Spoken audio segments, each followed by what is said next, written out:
Hi, my name is Alexis Harris. I am the branch manager here at Horizon Bank here in Benton Harbor, and we're going to be talking to you today about first-time home buyers or your journey to becoming a first-time homeowner. This is our workshop, the first-time home buyer workshop, and joining me today will be Yolanda Davis. Next slide. Again, my name is Alexis Harris. Oh, I'm sorry. Our community development team here is Lewis Scott. He is the vice president or the senior vice president of the community development officer. And then we also have vice president community development officer Yolanda Davis. She is actually on the call with or on the video with us today, and both of their information is provided at the bottom. A little bit about Horizon Bank. We were founded in 1873. Our headquarters and primary location is in Michigan City, Indiana, and we are 147 years old. Horizon is a community bank serving northern and central Indiana and southern, central, and the Great Lakes region of Michigan. We have 74 regional branches throughout Indiana and Michigan.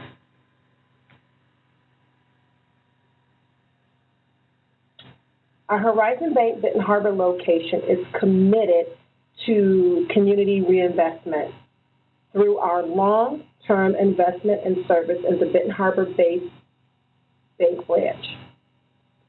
Our branch location is 1041 East Napier Avenue in Benton Harbor, Michigan, 49022. We would love to meet you and invite you into our location so that we can discuss with you any of your financial needs, including opening up a bank account, checking account, savings account, money market account, any CDs, any investment needs you may have, or just get you started on your journey to home ownership or rebuilding credit. Come in and speak to one of our advisors today. Myself is available, and I have one other advisor here that is waiting to assist you. Now I'm going to turn over the presentation to Yolanda Davis, and she's going to talk to you about making the dream come true. Thank you, Alexis. Today I will be discussing making the dream come true, and this is the journey to home ownership. Real estate is one of the biggest investments that you can make throughout your lifetime. You know, there's a lot of investments as far as checking, savings, mutual funds. Alexis mentioned some of them with certificate of deposits.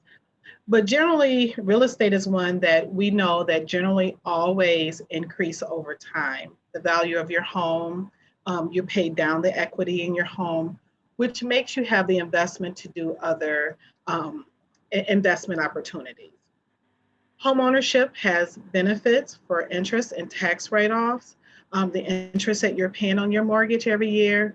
And if you're looking at the amortization schedule in the beginning, you will notice that there's quite a bit of interest that you're paying. However, that interest and the taxes that you're paying on your property can be claimed on your taxes.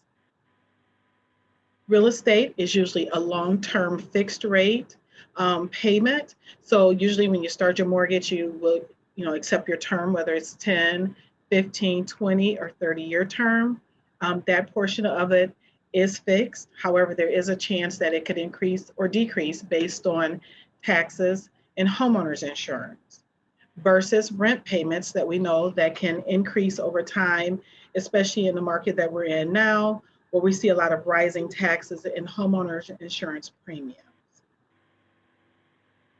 Real estate will allow you the opportunity to create equity in your home, so that will give you buying power. So as you pay your loan down over time, you will have equity to use for maybe purchasing another home. You might have a child going to college to purchase a vehicle. So it does give you buying power over time.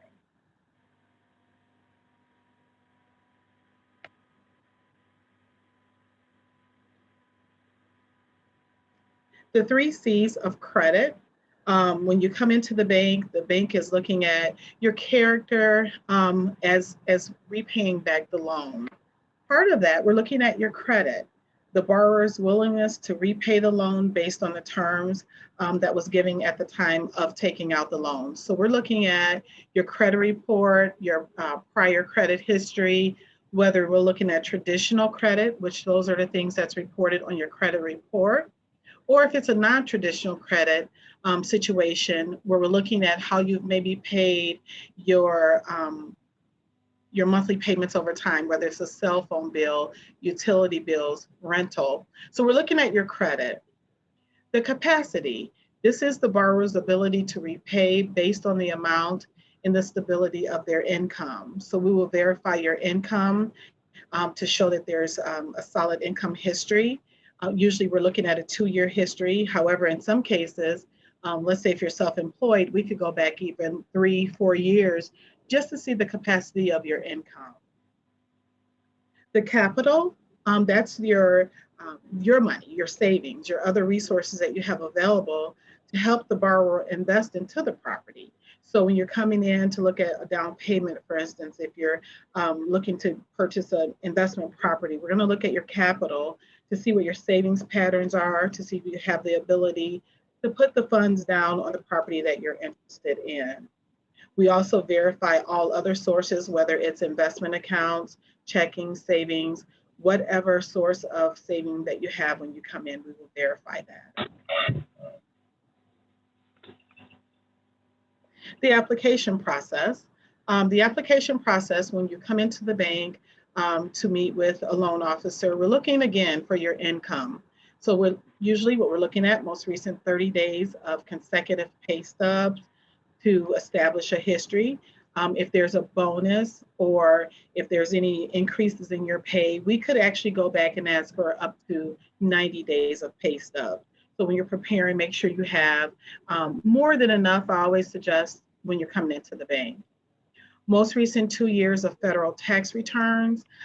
We know that right now the tax time has been extended several years now. I think last year and this year due to the pandemic. However, we will ask for your most recent 2 years of federal tax returns.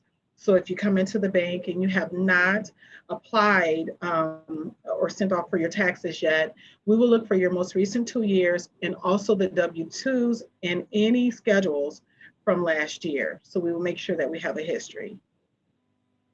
Social Security disability is a common form of income. We look at the awards letter with 2 months of bank statements to verify the amount. And again, most recent 2 months of bank statements. Child support and alimony, any other source of income, whether it's a part-time job, if you're receiving dividends, interest income, we will verify through the agreements. So for child support, for instance, we will look at your agreement to prove that the income you're receiving is received for 6 months. If it's income, let's say from any other source, we will ask for a 2-year history to show that that income is consistent and it will continue. The assets, most recent 2 months of consecutive bank statements. And when we're looking at the bank statements, we want to see all pages of the bank statements. So if there's any large deposits, we'll ask for a written explanation, a paper trail. Where did the funds come from? Are those funds going to continue? We would just like to verify the source of the large deposits. And what we're doing in that case, some people ask why. Well, we're looking to make sure that there's nothing in the file that will jeopardize the credit approval of the loan. So unfortunately, people have done loans to get a loan, which maybe will affect their debt to income. So we're going to verify all of the assets. If you're receiving a gift from a family member or a job situation, we do ask for the gift letter, a copy of the check, and the bank statement for the donor if it's an FHA loan. However, if it's a gift fund from a job relocation, we'll get a letter from the employer to document the source of the gift. Retirement funds are also a source of income that assets that we see a lot. Most recent statement, and provide a letter from the institution to show the terms of the withdrawal. So sometimes you can withdraw for your retirement and there's no repayment. You don't have to be retired. There's not a certain date that you have to comply by. So when we get the statements, we're verifying that that money is accessible to you at the time of the application.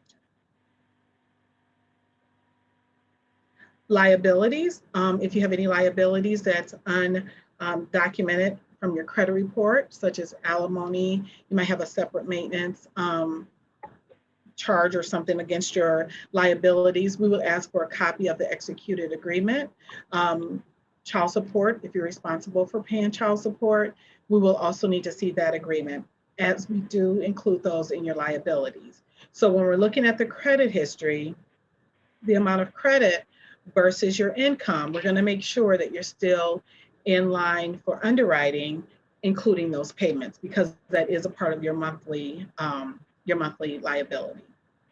Also, if there's any student loans that's not reported on your credit report, we ask that you bring in that information, because there are a lot of times with student loans, the payment that we see on the credit report could be different than the agreement that you have based on the timing that you agree to the student loan debt agreement. Additional information sometime requested, bankruptcy papers. Like let's say if you had a bankruptcy, we'll ask for your discharge letter. Sometimes we'll ask for the full statement, especially if there's something within that agreement that's reporting on the credit report that has not cleared up yet. So we want to make sure that we're getting your credit report clean to make sure your credit score is documented properly. Your purchase agreement and all of the addendums, that's if you're purchasing a new home, that's an agreement that you will sign with a realtor, or if it's a for sale by owner, if you and the owner would sign, we will leave all of the addendums to see all of the conditions of the purchase of the new home. A copy of your earnest money for the purchase transaction. That earnest money that you give upfront to hold the home can be used as part of your assets. So if we're verifying assets, we have your checking, your savings account, and sometimes with earnest money now, I've seen upwards of $1,500, especially in the housing market that we're in right now, with a shortage of homes. So we want to make sure that we're giving you credit for that $1,500 that you maybe have given as earnest money. If you're selling a home, we will also look for the purchase agreement for the sale of the home and also your closing disclosure. The closing disclosure and the purchase agreement will allow us to remove that debt from your debt to income. So we won't count two payments against the amount of debt or liability that you have on your application. Also, any third-party verification information that you might have, the common one right now is the work number, and that's the number that's used for verifying employment. So if you have any of those kind of information or documentation that you would like to give up front to make the application process go smoother, that will be helpful. And so at this time, I will open it up to see if there are any questions for us. About the application process. Yes. Okay. All right. If there are no questions, I'll proceed on to some of our products. Here at Horizon Bank, we are a full service lender. We're highlighting some of our CRA and mortgage lending products today. However, we do offer traditional Fannie Mae products, such as a fixed rate mortgage. We do construction loans, VA loans, which is one of the loan products that's not always utilized. I don't think people realize the benefit of VA loans. It's a really good benefit if you have that available. It allows you to put actually no money down on a home, and you won't have any private mortgage insurance. So if you know of veterans that are looking to become homeowners and are afraid to use that VA benefit, encourage them to come into the bank and talk about what's available to them. FHA is one of our CRA mortgage lending products that we highlight. CRA is Community Reinvestment Act, and that's our commitment to the community that Alexis discussed earlier. FHA is a loan product that allows the credit score of 620. That's a minimum score. 3.5% down payment.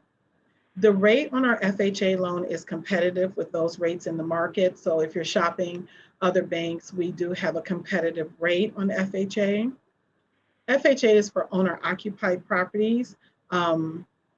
So you can do a 2-unit on that FHA product. However, you would be looking at more than the 3.5% down and some other underwriting conditions, but it is owner-occupied. The private mortgage insurance or the mortgage insurance that you hear us talk about a lot in banking is PMI. That insurance is required for the life of the loan for FHA. Another product that we offer is Home Ready, and that's a credit score of 620 to 640. This also allows you to come into to Home Ready with no credit score.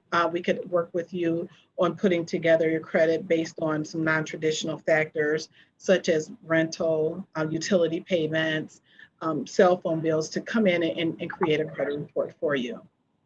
Low to moderate income borrowers are eligible for this product, or you also can purchase in a geography that's low to moderate.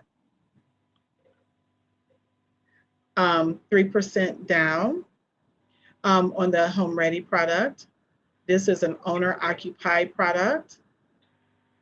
Private mortgage insurance on this product is a little bit cheaper than the traditional conventional loans, where the insurance is 25% versus 35%.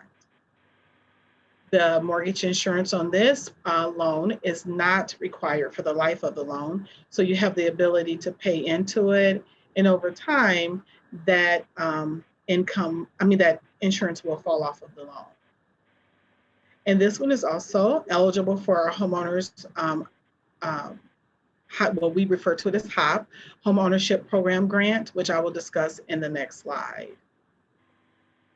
Okay, just to take a quick pause, Yolanda, we have a question here from Jasmine. Okay. And she's asking, do we still have the program where you can have a 580 credit score? I do believe Yolanda just reviewed the Home Pride product. Yes. Where we have a loan, a mortgage loan, where we can possibly get you approved with a 580 credit score and above. The information is here with us. We're going to provide you with additional details at the end of this presentation so that you can contact us and we can give you more information on that particular mortgage program. Okay. In the program that I think the question is about is our Home Pride mortgage, and that is, as Alexis discussed, it's a credit score of 580. Again, no credit score is required. We can work with you on that. It's a low to moderate income borrower, which I'll go over the income limits later in our presentation, or if you're purchasing in a low to moderate income geography.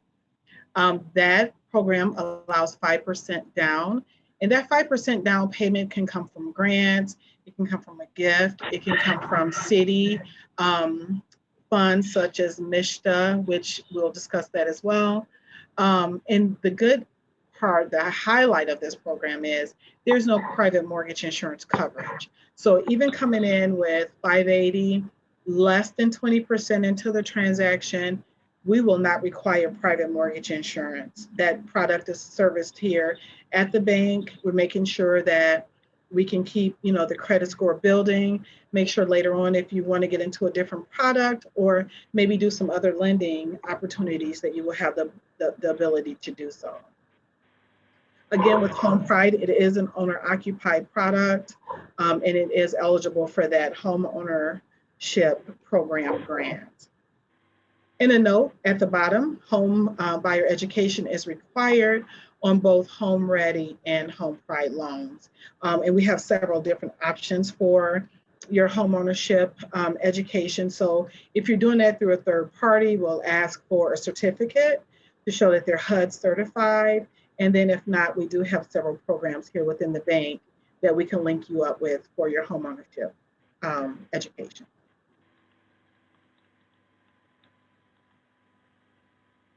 And our next slide, we have some products that are unique that we offer here at the bank.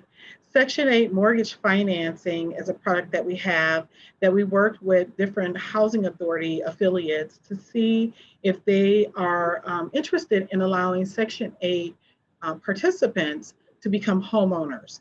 This is where the homeowner can use their Section 8 benefit as income for applying for the loan and also for qualifications. So that's something that is very specific and unique to certain individuals and the housing authorities that would like to participate. Again, I briefly discussed our first-time homebuyer training. We have several different options. We have an online product that we use, and we also are Money Smart participants. It's an education program that we use through the FDIC, who actually is our controller of our bank. So at this time, are there any questions in regards to the information that we just shared with you? And we'll take a moment to give you a chance to type something in the chat. And what we just reviewed are the products that we offer here, the different types of mortgage products that we offer here at Horizon Bank.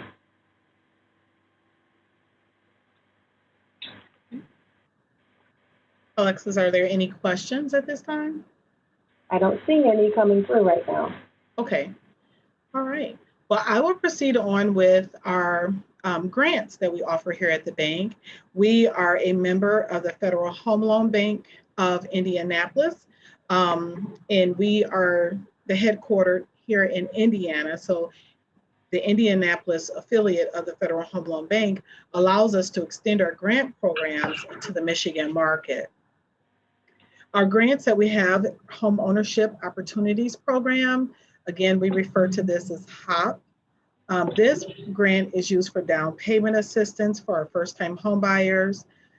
This program is, the borrower must have $1,000 of their own funds into the transaction. So as we discussed earlier, the earnest money. So let's say if you've given $1,000 of earnest money, we can verify that that money was your money and it cleared your account. That will be already your $1,000 into the transaction. At that time, your loan officer, based on some criteria that we have, as long as you can meet that, you are eligible for up to $5,000 from Federal Home Loan Bank for your closing cost and down payment assistance. First-time home buyers are those that have not had ownership within the last 3 years of a primary residence. However, there are circumstances that can be looked at. So let's say if you owned a home previously with a spouse or a significant other or a family member, we would need to just document the separation. So let's say if there's a divorce situation, we would ask for the divorce decree to show that you're no longer responsible for that housing payment, that debt, that your name has been removed from title. So then you would be considered a first-time home buyer. So if you know that you're looking for one of those grant, make sure you have that documentation with you. Another grant that we offer for homeowners that already have their home, might need some repairs, a new roof, new door. It's called Neighborhood Impact Program. And each homeowner on this grant can request up to $7,500 towards qualified repairs. And I like to always say that the repairs that we're looking at are more energy efficient, making sure that your home is safe. So let's say new doors, new windows, roofs. Those are the type of things that we're looking for repairs. Each repair must be supported with 2 independent bids from licensed contractors. And we're looking for bids that are pretty much exactly the same. So if you're asking for windows on one bid, the other bid will need to include the same information, the same number of windows, the same, let's say the same amount in the house. Let's say if you're doing upstairs windows, the next bid shouldn't say the downstairs windows. So we want to make sure that the bids are exact. The homeowners for this program must have occupied and own the home for at least 6 months prior to enrollment. And we will verify that by getting a copy of the deed to show when you became a homeowner. You must be current on your mortgage, your taxes, your homeowner's insurance. If you have any other assessments that you're responsible for paying on a monthly basis, we will verify that those are current at the time you apply for the grant. This program requires that you are a low to moderate income homeowner, and we'll go over that, which basically means that you're at least 80% of the median income for your area, and we'll go over that. Funds can be used for eligible repairs only. So let's say if you start off asking for $7,500, by the time all of the bids and everything come in and the repairs are being done, if any money is left over, that money can be used for eligible repairs. So you could do maybe install some insulation. However, you could not install new lights. Let's say if it's something that you wanted a new light fixture, we're unable to use the money for that. So if we're unable to use any of the funds for eligible repairs, that money will be dispersed back to the Federal Home Loan Bank. Accessibility modification is a grant that is for eligible seniors or disabled homeowners. These funds are first come, first serve, as all of the grant programs are.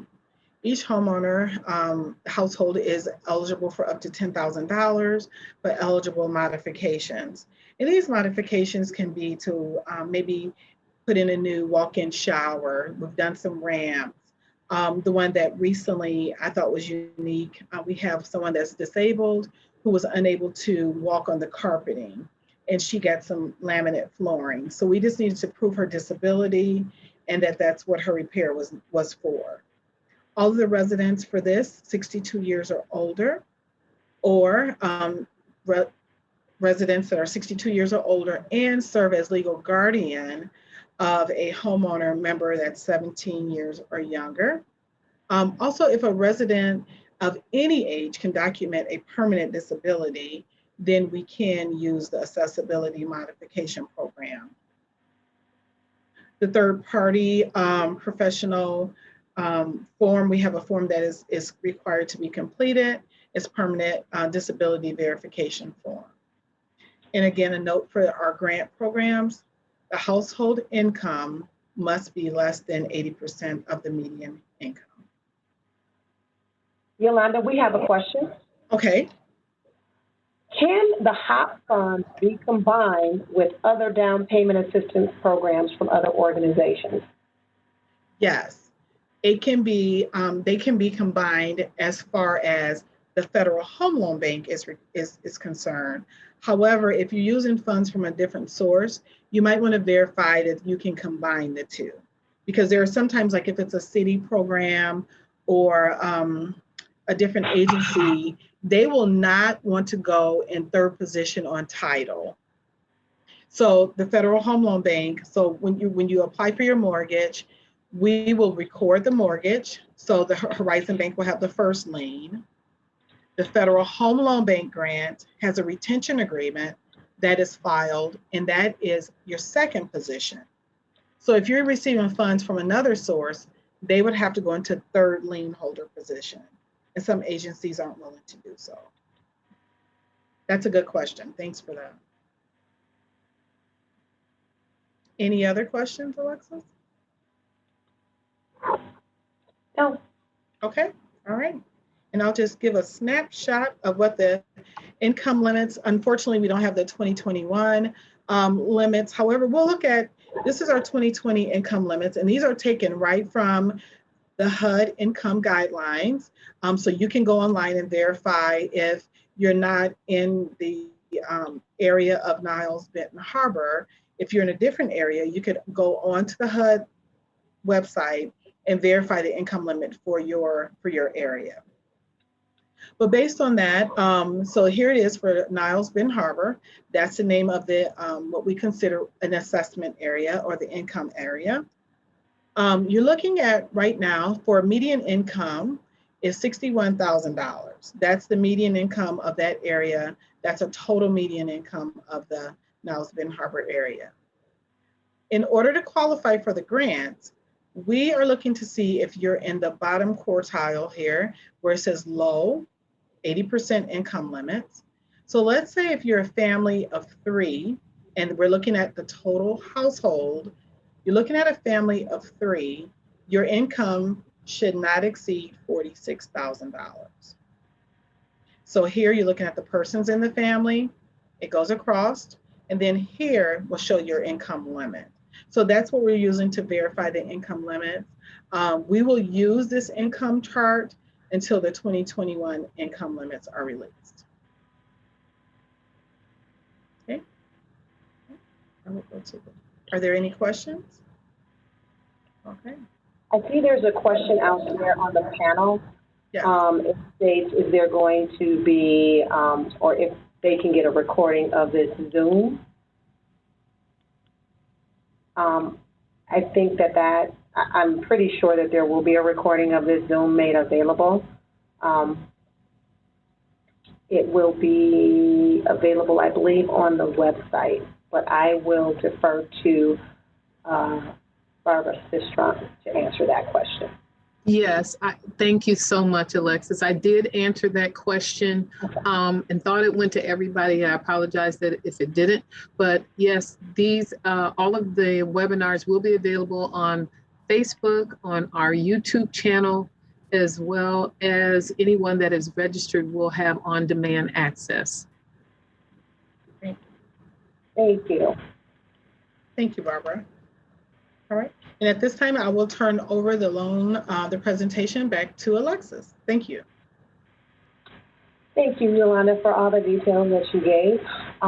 This is kind of like the loan checklist. So this is like a snapshot of everything you will need in order to get your mortgage loan approved. And beginning the process, these are the things we would ask for. We need 2 years of residency and employment history. Any employment gaps will need to be explained.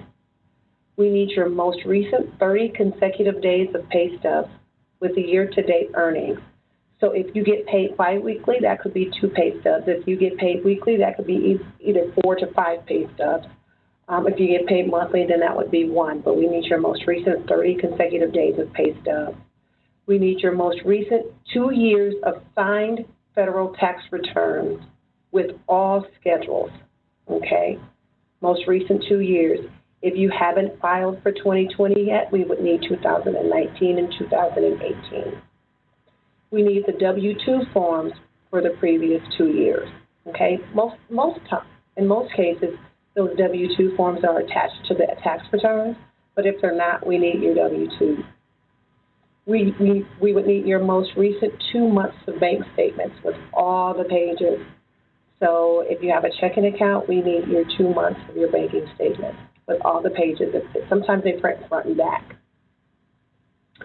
If you have an ownership of a business of at least 25% or greater, we need 2 years of signed business tax returns. The additional documentation needed would be your income and credit and assets. Okay, that's like if you have any additional banking accounts or checking accounts anywhere, or savings account, we would need to know that. Proof of ownership of your property, at least 6 months, and that's in regards to any kind of loan modification grant that you may be seeking to obtain. Third-party vendor employment verification. If applicable, divorce or separation agreement. If applicable, verification of child support or alimony if you are using that income to qualify for any of the benefits. If applicable, rental agreements or leases. And we need a current, up-to-date homeowner's insurance policy. And paid up-to-date. Any questions on the loan checklist?